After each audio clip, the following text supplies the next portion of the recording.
Assalamualaikum warahmatullahi wabarakatuh. Abu Lahab sepertinya sudah dikutuk Allah Subhanahu wa taala sejak masih hidup.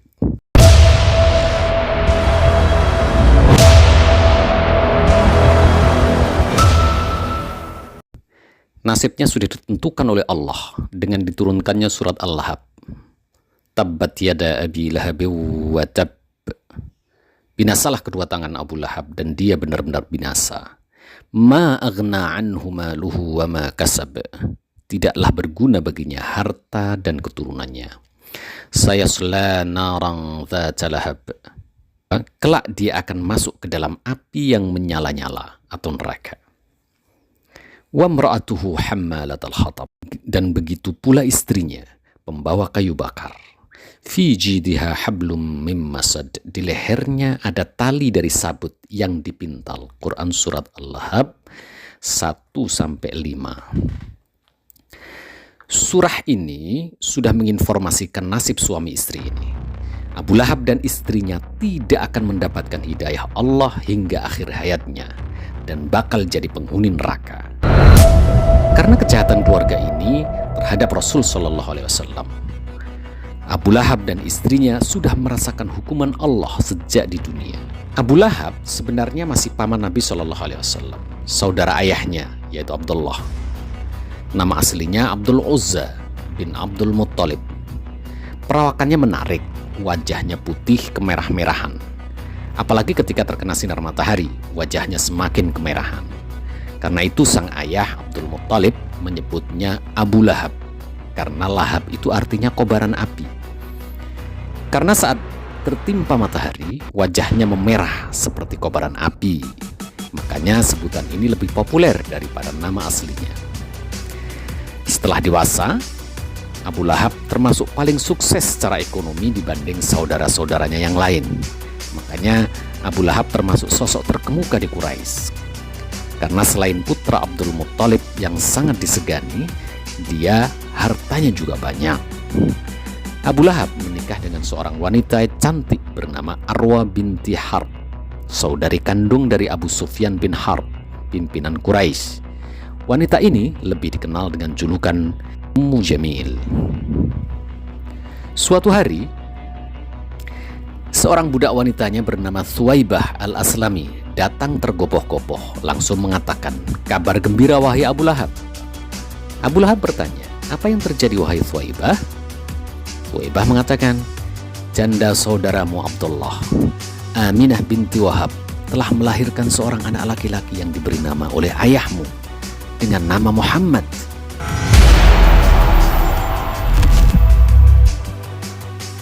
Mendengar kabar ini, Abu Lahab sangat senang dan spontan mengatakan kepada budaknya, "Wahai Thuwaibah, mulai saat ini kamu bebas, kamu merdeka, tidak lagi menjadi budak.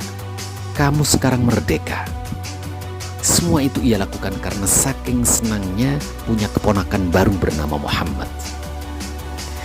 Abu Lahab lalu meminta tolong Thuwaibah, "Wahai Thuwaibah, kembalilah ke rumah Aminah. Susui anaknya yang baru lahir. Karena setelah melahirkan, Aminah pasti sedang kelelahan." Maka Thuwaibah al-Aslami, budak Abu Lahab ini yang baru saja dimerdekakan, kembali lagi ke rumahnya Aminah binti Wahab dan langsung menyusui Muhammad yang masih bayi. Makanya Thuwaibah adalah wanita pertama yang menyusui Nabi Muhammad Sallallahu Alaihi Wasallam. Setelah Nabi Muhammad dewasa, kemudian menikah dengan Sayyidah Khadijah binti Khuwailid. Pernikahan yang penuh berkah ini dikaruniai beberapa anak. Dua di antaranya Sayyidah Ruqayyah dan Sayyidah Ummu Kulthum. Ketika kedua putri Nabi ini menginjak dewasa, Abu Lahab yang sangat mencintai ponakannya Muhammad ini meminang Ruqayyah dan Ummu Kulthum untuk dua putranya, Utbah dan Utaibah. Utbah dinikahkan dengan Ruqayyah binti Muhammad, sementara Utaibah dinikahkan dengan Ummu Kulthum binti Muhammad. Hubungan Nabi Muhammad dan Abu Lahab pun semakin dekat, Selain menjadi pamannya, Abu Lahab kini menjadi besannya Nabi, sekaligus sebagai tetangga terdekatnya. Karena rumah Nabi Shallallahu Alaihi Wasallam berdampingan langsung dengan rumah Abu Lahab, maka lengkap sudah cinta Abu Lahab pada Muhammad Shallallahu Alaihi Wasallam.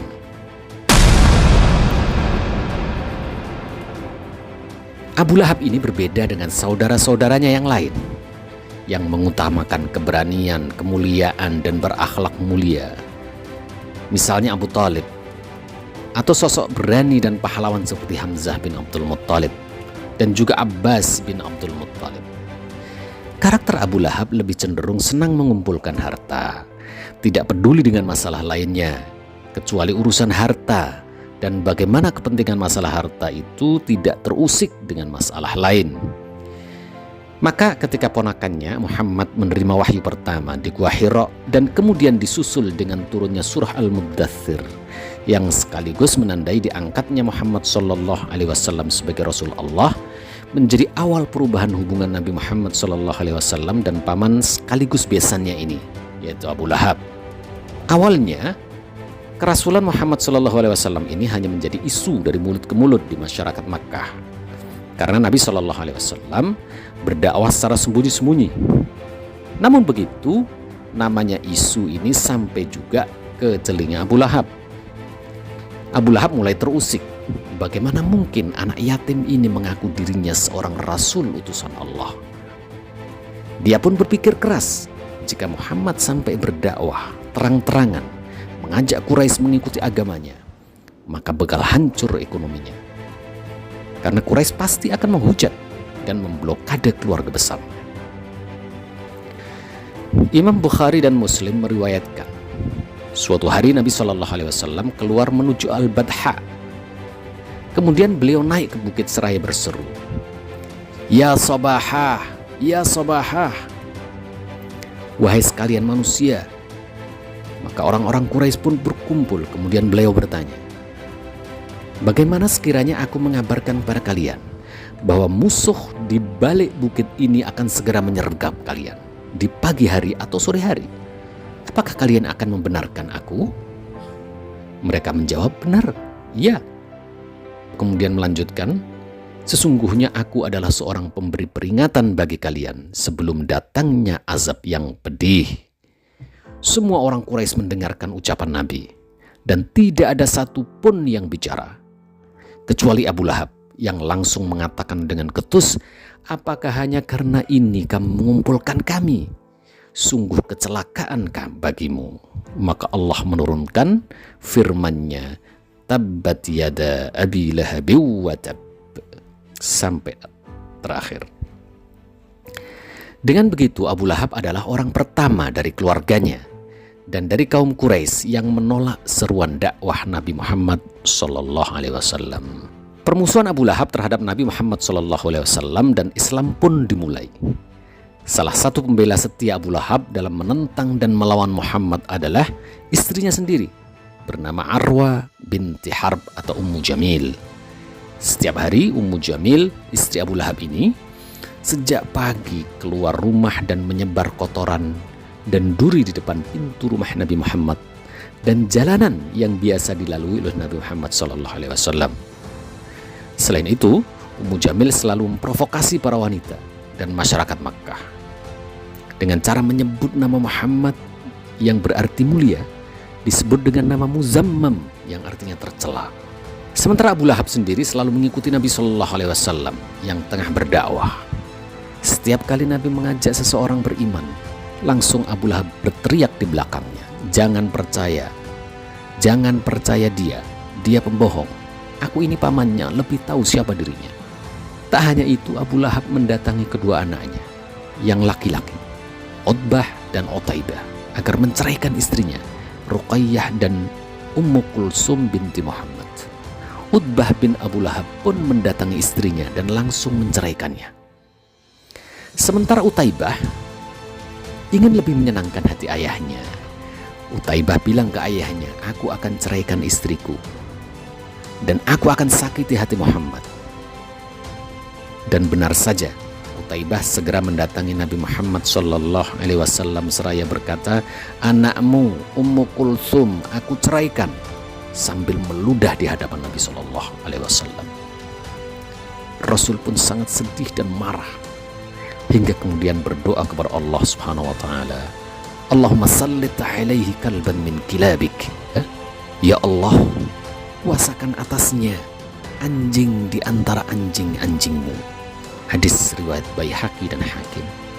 Setelah mencaci, menyakiti Nabi dan menceraikan putri Nabi Sallallahu Alaihi Wasallam, beberapa hari kemudian Utaibah berangkat ke Syam bersama 15 orang Quraisy untuk berdagang.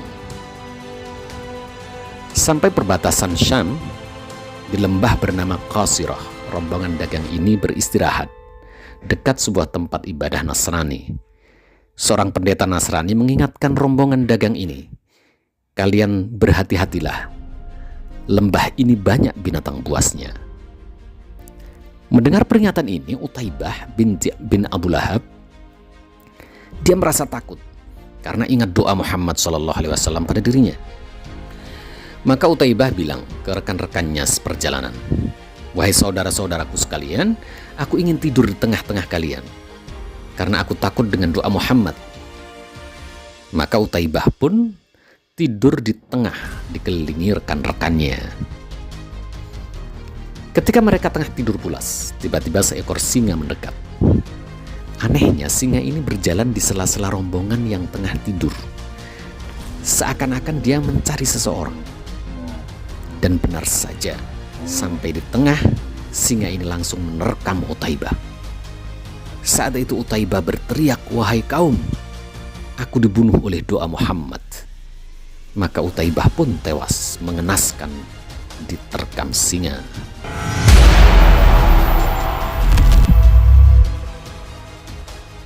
Pada tahun kedua setelah hijrah Nabi Muhammad SAW ke Madinah, terjadi perang Badar. Seluruh kaum Quraisy berangkat ke Badar, tapi tidak dengan Abu Lahab. Dia takut dan masih terngiang di telinganya bagaimana anaknya mati mengenaskan dan diterkam oleh singa. Karena doa Muhammad, jika dia berangkat, pasti dia mati. Dia takut dengan doa Muhammad. Maka dia pun membayar orang mewakili dirinya ikut perang Badar melawan muslimin di daerah Badar. Di Makkah, Abu Lahab terserang penyakit mengerikan. Tubuhnya dipenuhi bintik-bintik, sangat menyakitkan. Selama perang Badar dan seminggu setelah perang Badar, Abu Lahab tersiksa dengan sakitnya, sehingga lama-kelamaan tubuhnya mengeluarkan aroma busuk yang menyengat, sehingga tidak ada seorang pun berani mendekat, termasuk keluarganya, karena bau dan takut tertular. Abu Lahab akhirnya mati mengenaskan. Namun tak ada seorang pun yang mengurus jenazahnya, termasuk keluarganya, hingga akhirnya setelah beberapa hari, atas saran masyarakat Quraisy, jenazahnya dimandikan dengan cara disiram dari jauh, lalu disodokkan menggunakan kayu panjang untuk memindahkan jasadnya hingga ke tepian tebing batu. Lalu tebing itu diambrukkan hingga menutup jenazah Abu Lahab.